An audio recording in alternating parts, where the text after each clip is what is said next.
could you imagine being a Rangers fan and you've been hiding away all week, and then you think it's safe to come out and you're bringing out your Union Jack, get ready to go to the game, and then it's all over the press that Jurgen Klinsmann is coming to see Celtic this weekend.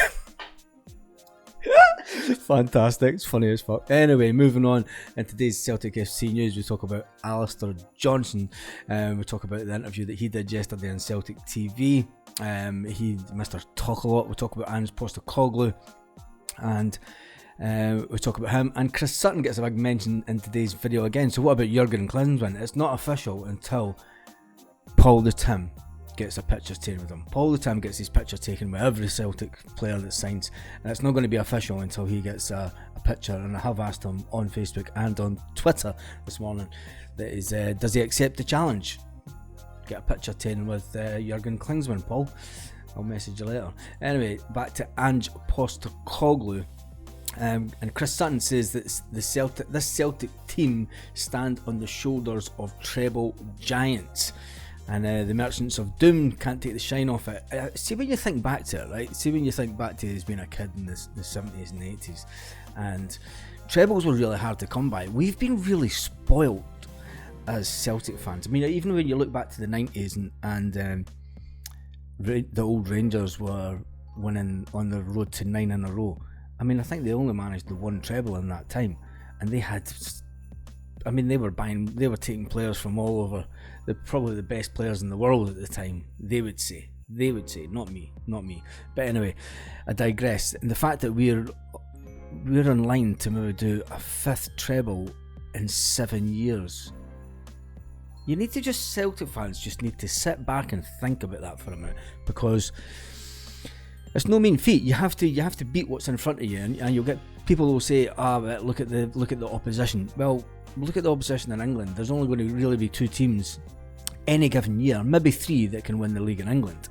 There's only 2 teams in the Scottish Premiership that have got a chance of winning the league, realistically. So, I mean, you could only play what's in front of you. The fact that Martin O'Neill's team in 2002 got 103 points, Brendan Rodgers' team in 2017 got 106. Obviously, the press were going to ask him yesterday, are you looking to try and beat that? And he says, we've got 21 points left to play for. If I can win all of them, it's happy days.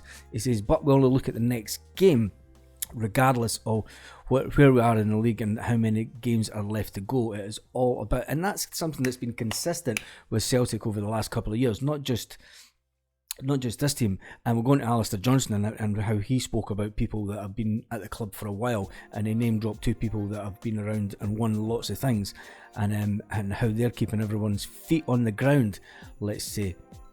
But Chris Sutton does go on to say, believe it or not, it's tough to win. It's tough to win the league. You know, it is tough to win the league. To get beyond that 100 points mark, you know, it's some amount of mental toughness that you need to be able to keep going week in, week out.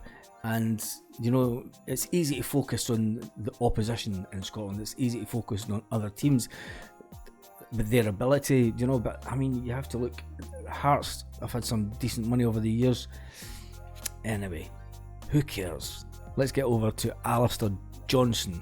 And Alistair Johnson was obviously the presser yesterday, and Mr. Talk a Lot. And if you watched Alistair, I actually did it the other way around. I watched the Ange Postecoglou one first, and he did have a few comments in it and said, my answer will not be as long as Ali's. I'd have loved to see Alistair Johnson and Bruni in the same team, because I think Bruni would have just. Bruni was always slagging off players and ripping players to death and having wee nicknames for them. I think he would actually have loved working with Talk a Lot. I think that's what we'll call him, Ali Talk a Lot Johnson.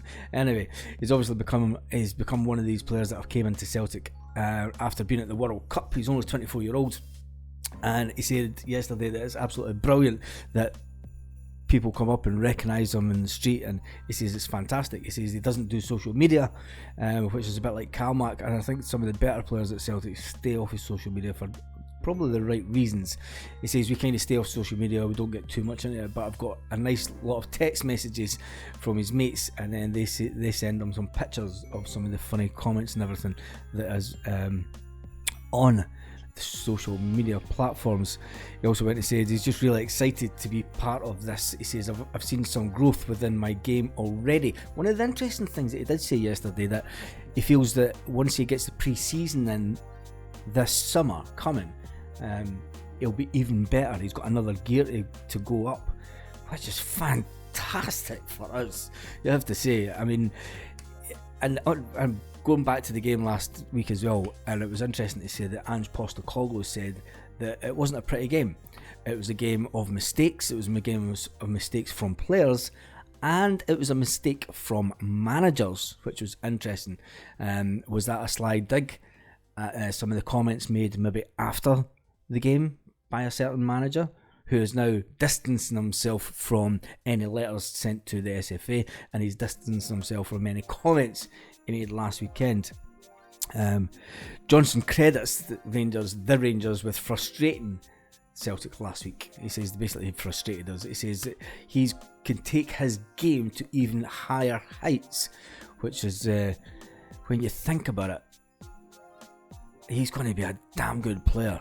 The Canadian right back also mentioned laser-focused teammates in James Forrest and Callum McGregor. He says these guys have been here and done it over many, many years. He says, well, it's the fifth, I'm going to keep saying it, it could be a fifth treble in 7 years.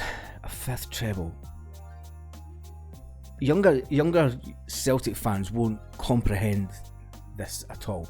I mean, they've kind of, in the last 20 years, Celtic have kind of dominated Scottish football, and younger Celtic fans won't realise how incredible saying that is. You know, it's just one of these things. He says, when you look at the leadership, we'll go back to Alistair Johnson. He says, when you look at our leadership, we have guys that have been there for decades, it feels like now. Cal and James Forrest and guys like that who have lifted plenty of trophies in their time, and they don't let any of us get caught up in anything to do with a treble or anything like that. It's just focusing on training every day. One thing Alistair Johnson does say is, he says you have to keep at a high level in training, because if you don't, there's someone else in the team. The fact that they've got such a big squad, there's someone else in the team that's ready just to bitch slap you and take your place in that team. So I think it's we're in a fantastic place when you think back to when Neil Lennon came back and took over the club, and then we had the failed 10 in a row. That was always going to be the hardest one to win, in my opinion, and that is something I stood by even when I ran the bus back home. I said, when Ronnie Dyler was here, I said, the time we get to the 9, we'll win the 9. I was positive we would win the 9. I said, when it gets to the 10, they'll throw everything but the kitchen sink at us that year, and I was proved right. What is my predictions for Ange Postecoglou? He's still going to be here next summer. I think he's going to take this team to unbelievable heights. I think if he can get up and get us producing in Europe, and even if we play in the Champions League and then we get that third spot and we drop down into Europa, and we get a good run in the Europa next season, I think then it'll be like, yeah, this team can really do things. And then it's all going to be about how long we can keep a hold of the manager and the players. But that's a talk for another day. Talk about the game this weekend. We're also at Kilmarnock with that dodgy pitch. I heard yesterday that they're maybe going to be taking that pitch up next season, which is good, and they're going to go back to a grass pitch. Should plastic pitches really have a place in modern day football? I knew Dunfermline had it a few years back, and then they were told to rip it up and everything. I don't think it should be on a professional player's pitch. Training pitches, yeah, fine, but at this level, you really want grass pitches. And what's your predictions for this weekend? What is your predictions? I think I'm going to go 3-0 Celtic. And Paul the Tim, make sure you get your picture with Jurgen Klinsmann, man. See you in the next video.